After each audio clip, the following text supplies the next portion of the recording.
Mr. Speaker, I wish I can say that I take pleasure in having to stand here today and speaking on this particular bill and this particular initiative.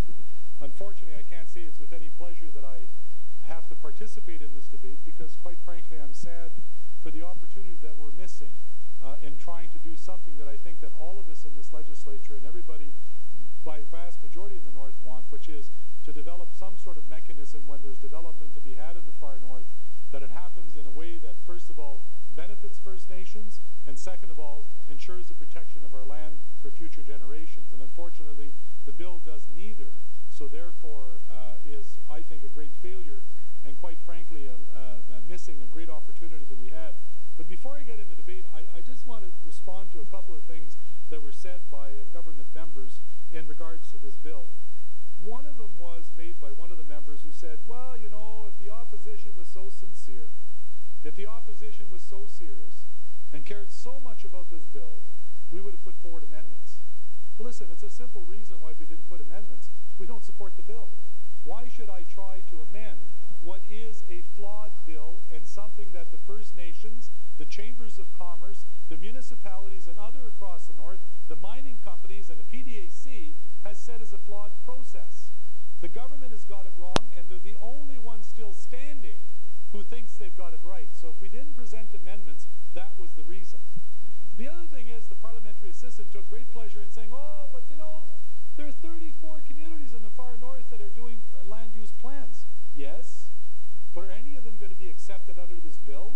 No, because at the end of the day, the minister has a discretion within the bill to be able to determine when a land use plan is going to start, who's going to sit on these joint committees in order to deal with them, what will be the values that will be in the plan, and that is what the problem is going to be, because if any of you knew what a land use plan was from the perspective of First Nations community, it's not the same type of thing that you see in a municipality.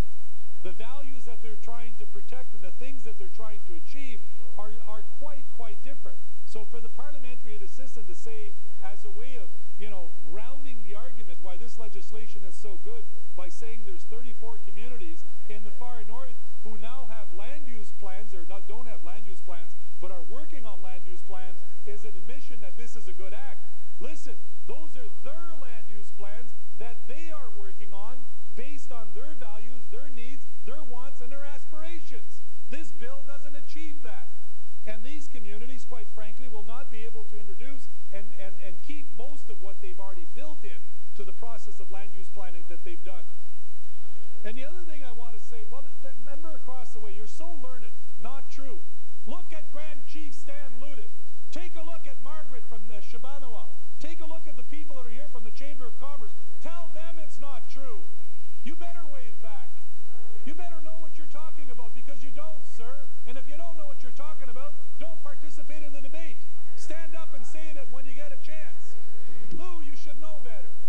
So I say to the members across the way, if there's a land use planning process that is happening now, it's not because of its admission on the part of First Nations that they support Bill 191.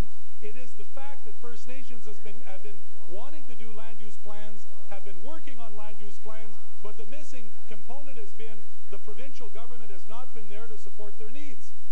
The government has put forward 14 million, then another 10, in order to support the land use planning process, to the minister who commented to that when she was making her opening statements, that we have put in place all of this money in order to support the land use planning process. How many millions of dollars do you think those 34 communities that have already spent? Far more than you put on the table now.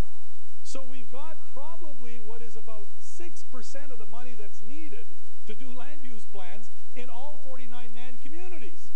And so how are we going to be able to achieve land use plans if communities cannot be funded? So I say to the minister across the way, okay, 14 million plus 10 somehow is going to achieve land use planning in all of the far north communities. Listen, it's a drop in the bucket. It ain't going to happen. So I say to the minister across the way, if you're serious about land use planning, you go back to the drawing board, you have discussions with the people that it affects, you draft legislation that's acceptable by both parties, and you properly fund it, and you allow the time to happen, allow the proper time needed to make things happen in a way that works for First Nations and works for the province and other interests. I also also want to say on the issue of the money put forward, we know that you know that a large percentage of the money that has already been earmarked by the provincial government towards land use planning that's been announced by this government, most of it has not gone out the door to First Nations. I believe it's only about 14% of what's been allocated has actually gone to the First Nations from the numbers that I've gotten. Now, I may stand to be corrected, and I see a friend of mine from the Ministry of Natural Resources here, and she would know the number. But we have not allocated the full amount of money that was earmarked for land use plans as it is. So I just say to the government across the way, this is a half-hearted measure to be seen as doing something that at the end of the day is not achieving the needs that you want. Now, let me make this point. We have a golden opportunity. There is a golden opportunity in Northern Ontario to be able to do what's right.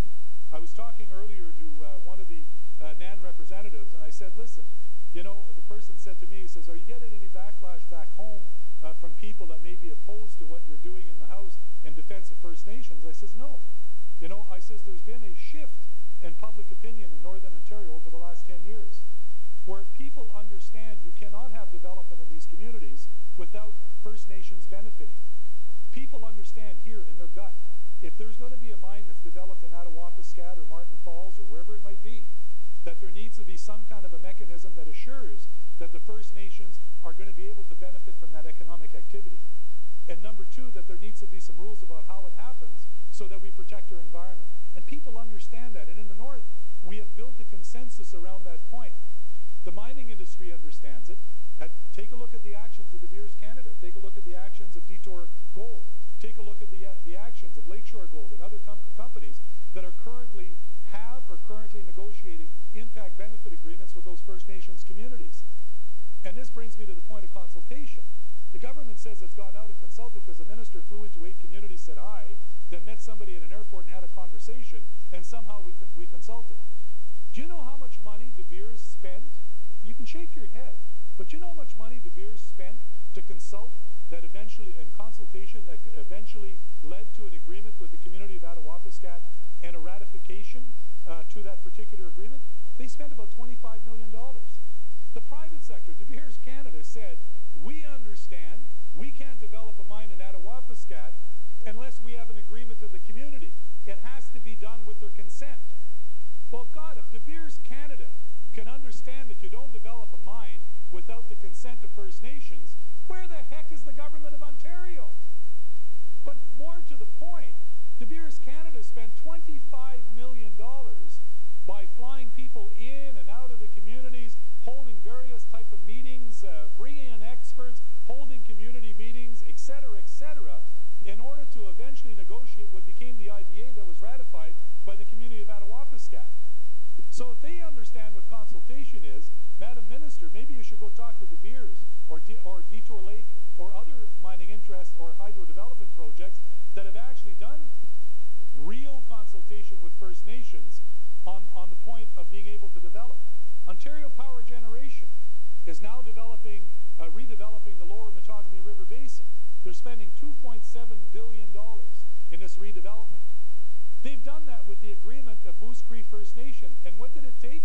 It took numerous meetings on the part of Ontario Power Generation, in meetings with chief and council, with community members, in Moose Factory, in Timmins, in Cochrane, in Kapuskasing, in different communities where Moose Cree members live.